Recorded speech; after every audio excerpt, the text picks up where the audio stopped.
Hey everyone, welcome to BEARTH Podcast. I'm Ash. Today we're going to talk about domestic violence, and I'm going to introduce you to Jess Hill. She is a colleague and a friend who I met in 2012 on my first trip to Lebanon, and I stayed in a flat that she shared with her partner David.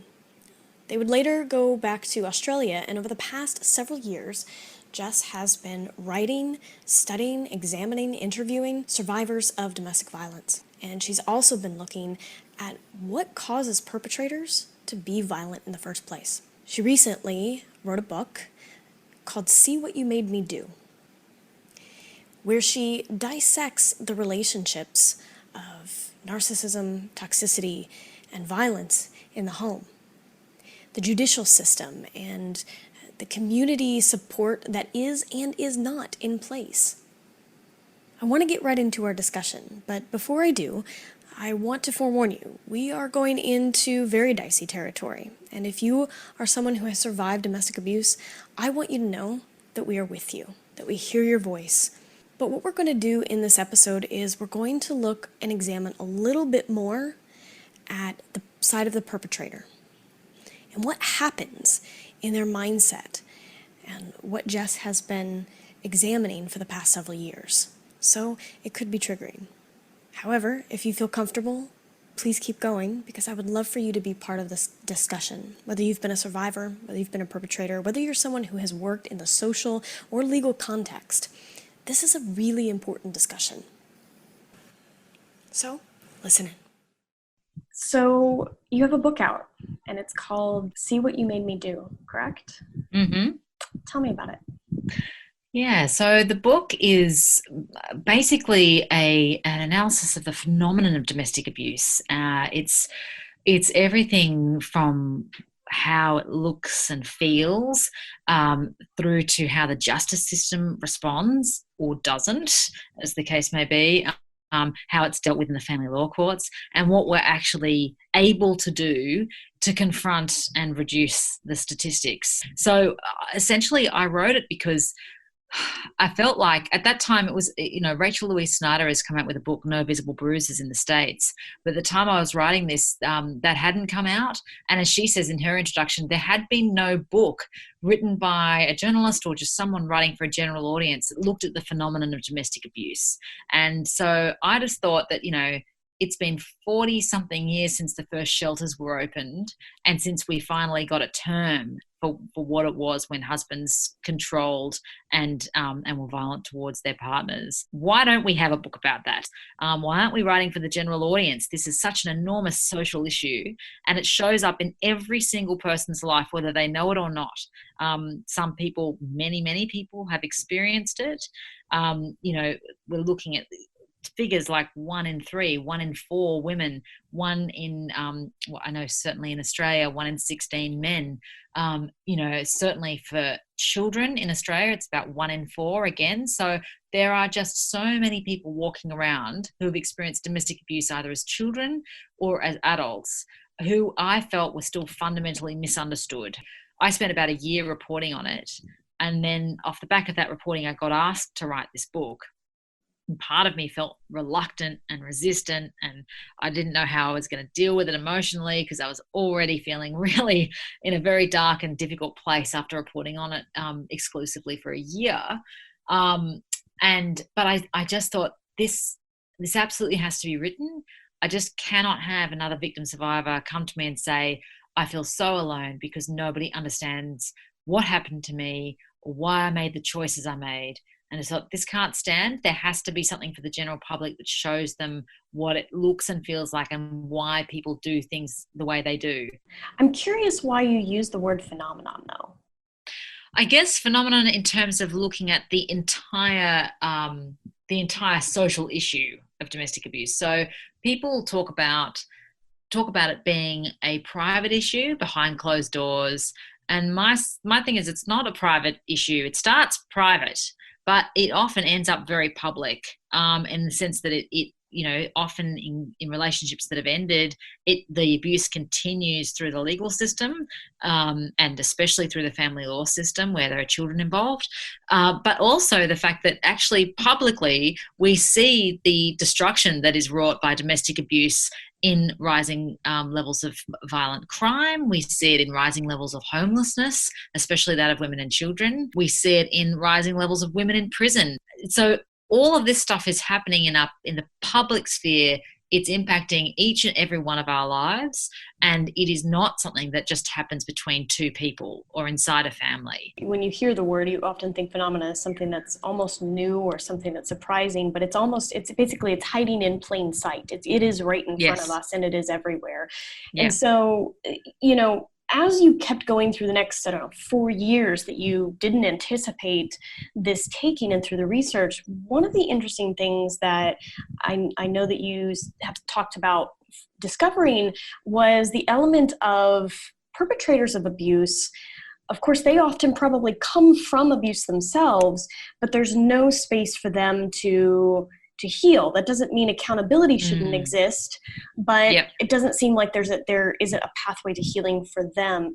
Can you talk a little bit about how you sort of got to that space and what that research and what that ended up looking like for your book? Yeah, I'm glad you bring that up, because a lot of I really wanted to turn that old question on its head, that obsession we have with why does she stay, and turn it into why does he do it. And just for your listeners as well, I do have a chapter on when women use violence in their relationships. So it's not just about men using violence, but I use the gendered binary of men's violence against women because it is the most destructive and dangerous kind in terms of homicide. So excuse me to anyone experiencing same-sex violence or male victims out there. I absolutely, acknowledge your experience, and often there's a lot of similarities. So what I wanted to do is really sort of look at the perpetrator. Why do they do it? Now, when I first started really asking that question, I don't know, I confronted a lot of really difficult personal emotions around that. Partly it was I had a sense of loyalty to victim survivors, and I wondered whether in trying to explain the behaviour of perpetrators, I was going to let them down, that I was almost going to betray them. And I also had quite a lot of rage towards these perpetrators, hearing what they would do to their partners and their children. Part of me just wanted to line them up and shove them all off a cliff, and so I really had to push back against all of those sort of instincts that I was having around it, and say, and one line that I read from a clinical psychiatrist called James Gilligan, he's done a lot of work with violent men in prisons, including domestic violence perpetrators, grew up with domestic violence himself, and he said, just condemning domestic violence is about as effective as condemning heart disease. So unless we understand why this is happening, we won't get an understanding of how to stop it or how to fix it or how to cure it. So I kind of had this paradigm shift in my own head. I started to get a sense of, well, how have researchers, got a sense of the patterns within perpetrators, and looked at the difference between what is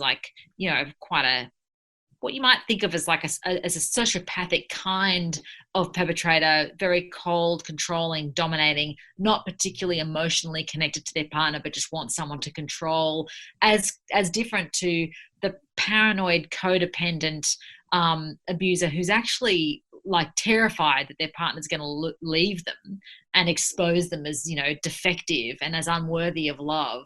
And so looks for clues of betrayal everywhere and is absolutely convinced that their partner is cheating on them or is doing something to betray or disrespect them, and that they develop this whole system of control to sort of to defend themselves against that. So I started sort of getting a sense of okay, even though we don't necessarily categorize men in one column or another because they're individuals and they're complex people, there are patterns that emerge that we start to see sort of showing up in various people who use violence and control. And then one of the most really illuminating sort of theories that I found was the theory of humiliated fury, which was developed by Helen Lewis, who is a psychologist from Brooklyn, a psychoanalyst actually, in the 70s. She was totally pioneering because she was a woman as a psychoanalyst in the 70s, so that was pioneering on its own. But she was also one of the first psychoanalysts to really look at shame. Shame is an incredibly powerful emotion that underpins so many different emotions that we sort of mistake it for. It underpins a lot of anger. It underpins a lot of depression. It underpins a lot of anxiety. But we often don't notice shame for what it is, because we're almost so ashamed of shame that we can barely speak about it.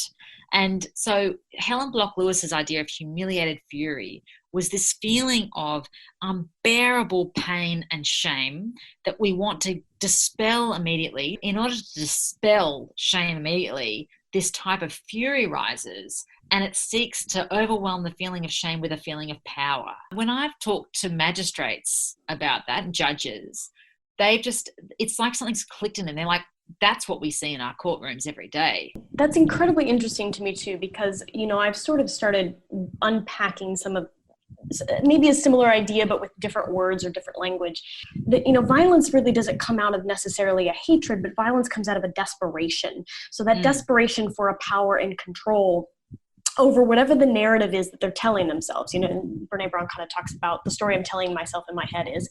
And so essentially that desperation sort of leads to the demand of a particular outcome. And for somebody who might be more prone to, say, a physical violence or maybe a verbal violence, and certainly I have seen this in men and women, which is, I think the statistics are even higher, I think, in the US for perpetrators who can be men and women, or men who go through it.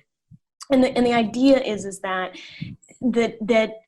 they then go to the most extreme behavior that maybe that was exampled for them, maybe that was given to them, maybe that was offered to them in their own wounding, because they have no other way of expression, and they take it out on their partner, their child, their whoever that person is that is abused in that space. So it's almost as if when I hear you talk about humiliated fury, I almost hear someone who's so damn desperate that they're going to the ultimate extreme, which then becomes their violence. Exactly. Yeah. And that, there's this, I guess, sort of turning around the whole idea of this, like, monstrous perpetrator towards someone who's actually like deeply afraid, who's deeply afraid of either losing control or of being abandoned, of being exposed. Like, people talk a lot about narcissistic personalities who are abusive. And, shame is absolutely at the heart of the narcissistic personality. In fact, they are so afraid of their own feelings of shame that they build a firewall between that and the world, and they basically create a totally artificial personality. And this is what really freaks a lot of people out when they start to discover that their partner has got that profile, is that behind the mask, it's like there's nothing there. It's like they're hollowed out. And so these narcissistic personalities are projecting this personality of winning, of charm, of charisma, of anything that can cover the defectiveness that they, deep down believe that they have, which could be that they were told that they were defective their entire life, or it could be just because, they've picked up on society's message that they're entitled to be in power, but have not been able to establish that power. You see that a lot in the incel communities on Reddit and, those subcultures where it's like guys who, Elliot Rodger, who did that mass shooting, that first incel mass shooting in California. And for those who don't know, incel is involuntary celibate. And these guys who see themselves as too ugly to ever have a partner, almost too ugly to live.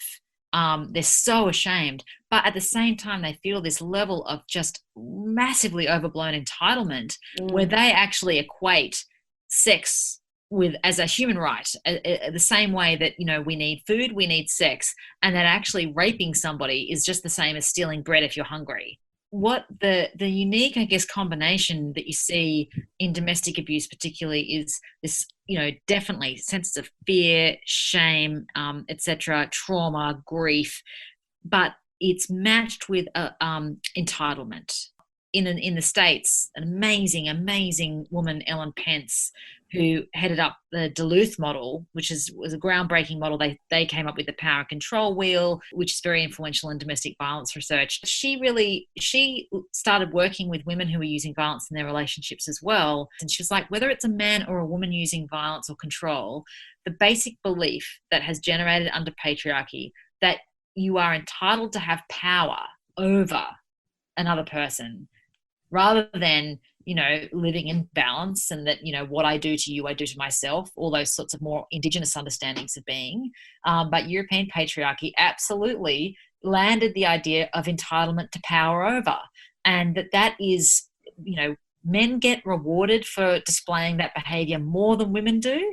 But women still, as anyone will tell you who's, worked under a toxic female manager, there's where women are rewarded for it, they are just as guilty of that behavior as men are. In the home, that's not what women are rewarded for. There's all sorts of horrific names for women who exert power in the home, whereas men are almost expected to be in power in the home. So you can see why there's that disparity. Coming back to this idea that maybe we all have a little bit of violence in us, but most of us, the majority of us, may not enact it.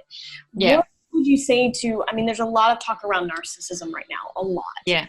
And there's sort of this idea that there's two things happening. One, I'm seeing there's a division that's happening between, this person's a narcissist and this person's an empath. Yeah. One's good and bad. And I actually kind of see both of them as opposite sides of the same coin.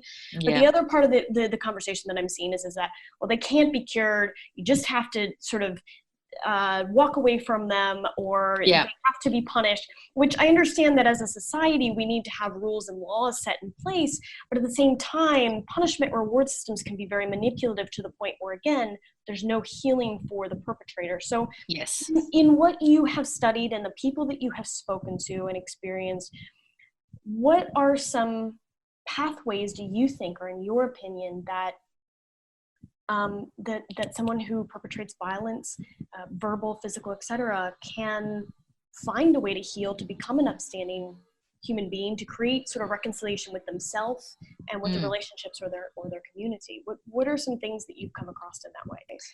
Well, there needs to be a really convincing reason for them to do the incredibly hard work that is required to change their behavior and change their habituation. Like, remembering that, like, think about the sorts of things that maybe we don't like so much about ourselves, how difficult it is to change, especially as you get older, like, there are some things in my relationship, the way that I, the kind of contact I make with friends, or the things I do in my intimate relationship, that sometimes feels impossible to change. And I know it comes from my own upbringing, and what I've, my habituation. So you're talking about like lifelong patterns for a lot of these perpetrators. That is really hard work to shift. It's like taking your skin off.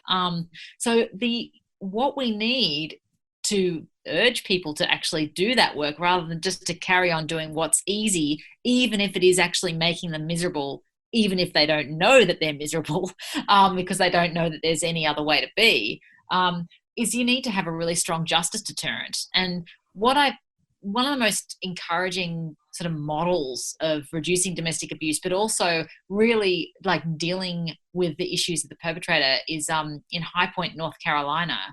And they used a model called focused deterrence, which had been used on gun violence really successfully. It was sort of seen as the only thing that works to reduce especially youth gun violence.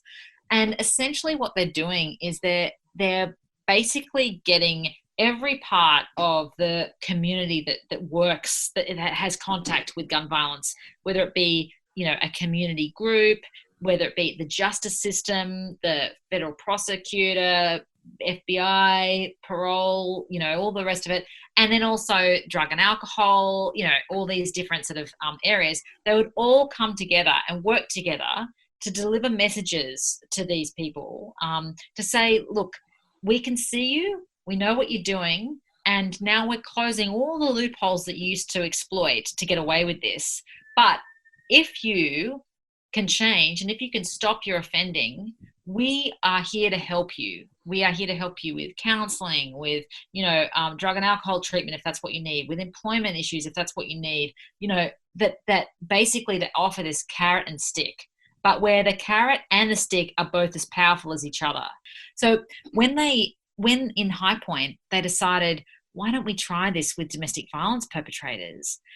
What they found was that by increasing the visibility, by taking the responsibility out of the hands of victims to keep themselves safe, and by basically having the justice system step in and say, we are now considering this the number one public safety threat. We're going to deal with it as though it is as important and as threatening as terrorism to public safety. If we can't get you on domestic violence charges, then if you continue to offend, we'll find some other way. The FBI sent a message to them basically saying that we will buy guns or dope from you. We've got all the budget in the world to do this. We're going to make you stop offending. But then also having the community come and say, we love you, we respect you, we want you to come back into the community. We don't want you to be in jail. This is not about arresting you. This is not about destroying your life. This is about giving you a choice. And the choice is between, if you keep offending, we'll find out about it, not even necessarily from your partner, but from people who we've enlisted to make sure that you don't offend, neighbours, friends, etc. We will punish you to the full extent of the law and beyond. So if you don't make the rational choice to attend to your behaviour, to take up the opportunity to change, then your life will be ruined. But look at the alternative. Change is possible. Repeat victimization was down, and people felt more confident in contacting police because they thought police are really going to take this seriously.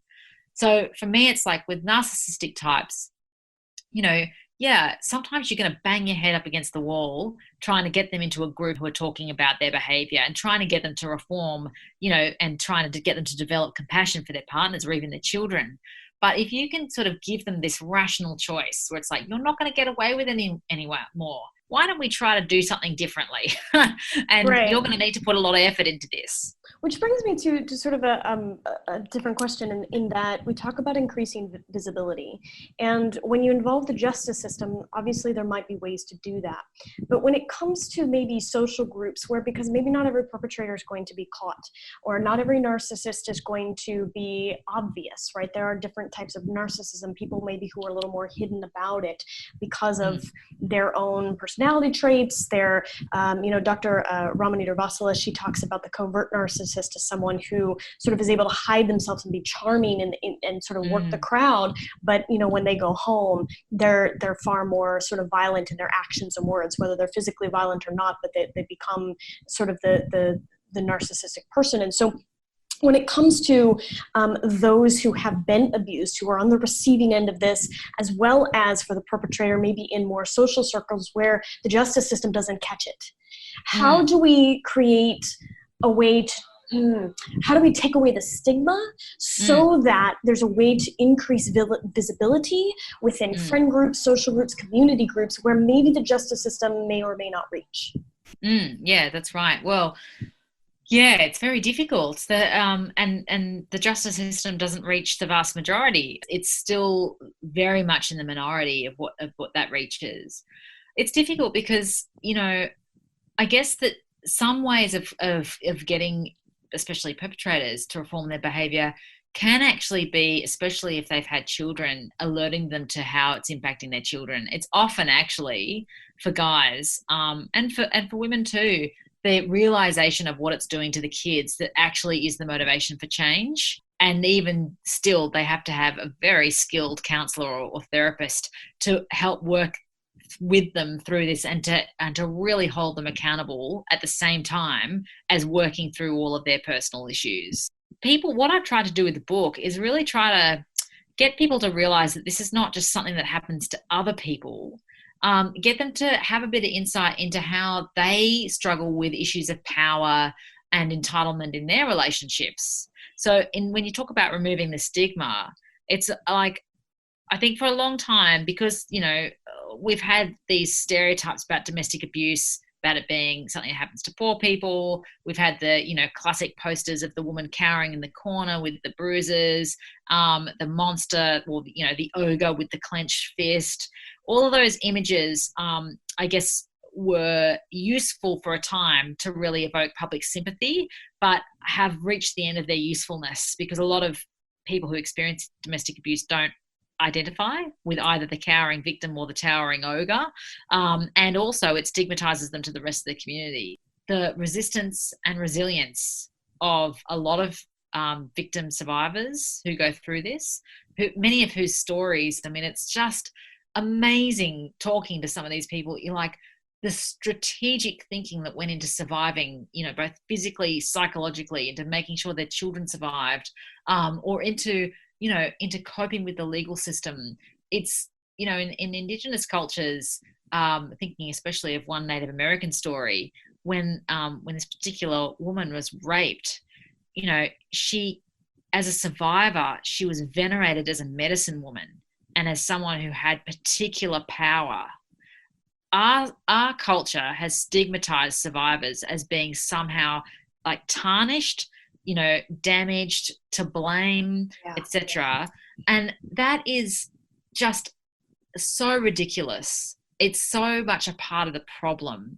Instead of seeing that they just have like some of the most incredible survival skills, even people who have not covered themselves in glory as victim survivors. And let's face it, a lot of victims are not perfect people. They are people who have struggled with their own stuff around power. They may have been terrible to their children even. There's all sorts of things that go on.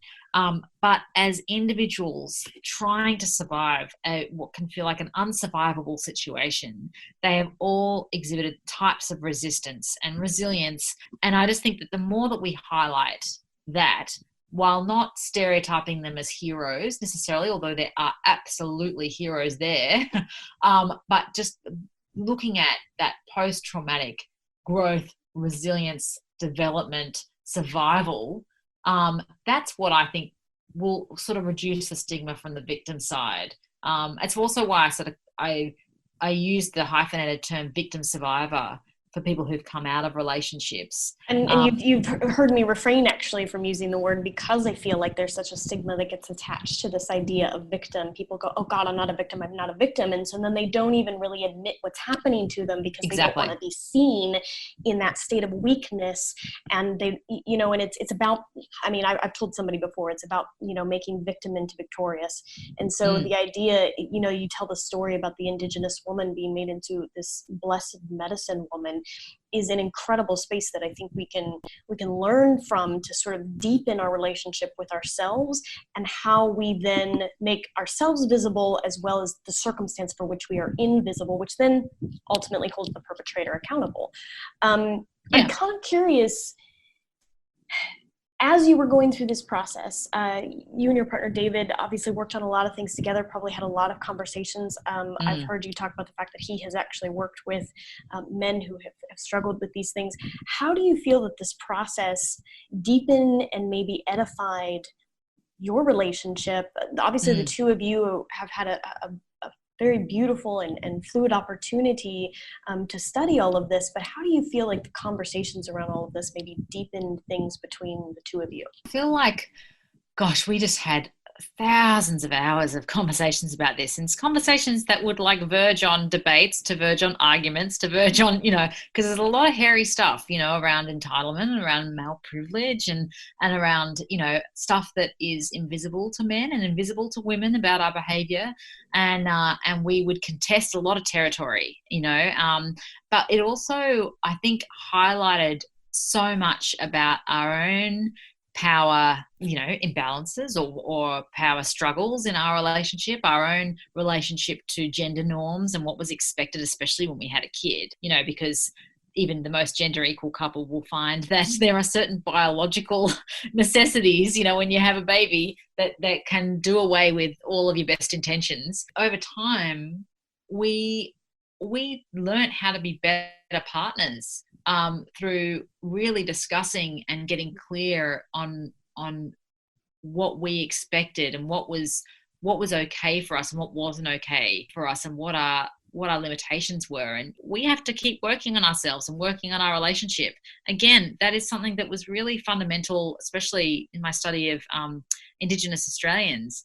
This whole idea that like interpersonal relationships are things that need work. And I personally have resisted that notion for a long time. I just was like, can't it just happen automatically? Like, I've said I love you, we've gotten married, that's enough. But, you know, Indigenous Australians, one of the most enduring features of that culture that really stood out to a number of anthropologists was how much work they put into maintaining intimate relationships and developing them and sorting through all those, you know, all the stuff that comes up around power. This is all central to how humans relate. And it requires ongoing attention. So I think that in learning so much about how relationships operate and how the worst parts of ourselves can be exacerbated in relationship, and then how to forgive each other, you know, how to have an argument, like basically learning how to argue. A lot of what we did was deal with our attachment issues of, you know, his anxious attachment, my avoidant attachment issues, you know, and through this book, we were just able to get much more visibility, even though the book itself became a burden. It was very difficult. It was, you know, it was the cause of a lot of arguments, but overall the learning was just, you know, irreplaceable. So perhaps maybe it created just a space of like healing some things that maybe you guys hadn't really addressed or thought about before. That you started. It kind of brought up the hard work that you both needed to do in a situation like that, which really any couple or family would need to do that is going through these kinds of spaces. How does somebody start with the hard conversation? And then I guess is there anything that you feel you need to add in this space? If you know someone who you're worried about, who you feel like their partner is being unduly controlling, or where you feel like you're not seeing that person so much anymore in a way that feels very connected to certain expectations that the partner has, or whether you feel like the person that you know is starting to change in ways that are detrimental and that has something to do with their partner, I think that the first step really is to open up conversation about it, maybe notice some things that have changed, but never condemn the partner. Don't condemn the partner, condemn the behavior. So the thing is that people who are going through domestic abuse will often be very defensive of their partner. They are being basically almost colonized into a state where they feel their number one loyalty is to the perpetrator. Loyalty is literally trained into, especially victims of coercive control.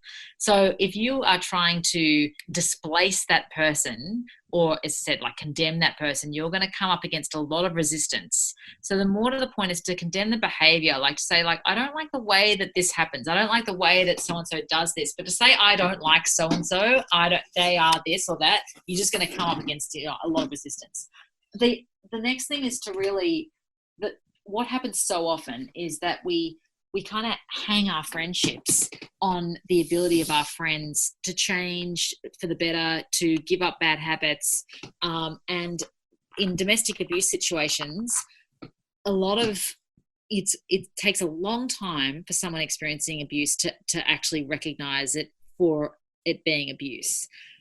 And it's very important that friends don't abandon them, because actually by abandoning them and by ceasing contact, you're doing the perpetrator's work for them. Because, you know, one of the most important parts of domestic abuse that keeps it in place is isolation. The point is just to keep that line open and to basically try to talk to that person, offer advice without judgment, offer just presence. That is so important. And just basically make that offer that at any time of day or night, something happens, that you'll be there, you know? And that's not a small commitment to make. I know what that means, you know. I've helped people through suicide. A lot of people have, you know, helped others through suicidal times or depressive times. It's not a small commitment. But if that person is close to you, honestly, it is the difference between that person surviving potentially or not. And I don't just mean physically, but psychologically surviving. You know, what is really, in situations of coercive control, tantamount to a type of torture. Why should we understand this if we haven't been through it, or if we don't know someone, we don't think we know someone who's been through it?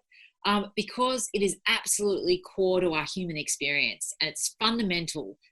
This whole thing of how we manage intimacy, how we manage family relationships, it's absolutely core to the function of society and to our lives.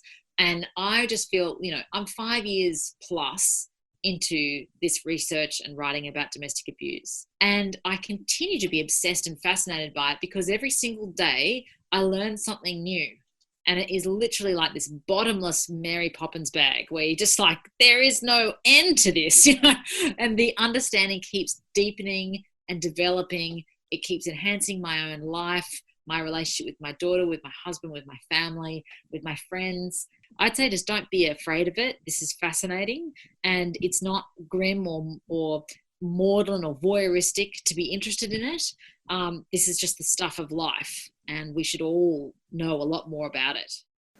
Talking with Jess was an amazing opportunity to dive further into the human condition. When we break apart what's happening in these homes where things like violence and narcissism occur, we're able to break down how we might be able to find better solutions in our families, in our communities, in the judicial systems, and on a social level. I'm also a believer that if you can take the substance around domestic abuse and domestic violence and understand it, you can apply this to larger communities, cities, and perhaps even nation states when it concerns power, tribalism, and our human relationships. So I hope that this episode was interesting to you. I hope that there was something you could latch on to that you can take into your conversations going forward today and this week. I know it's a lot of heavy material. Again, if you are someone who has survived domestic violence and you are struggling, or you are in a situation where you do not feel safe, please call someone. Maybe a friend, maybe a family member. I will include the National Domestic Hotlines in the description notes that you can also reach out to. We need to be able to change the story around domestic violence. There will be much more around these things to come, and I hope that you'll stick with us. May you live and move and have your being. Cheers.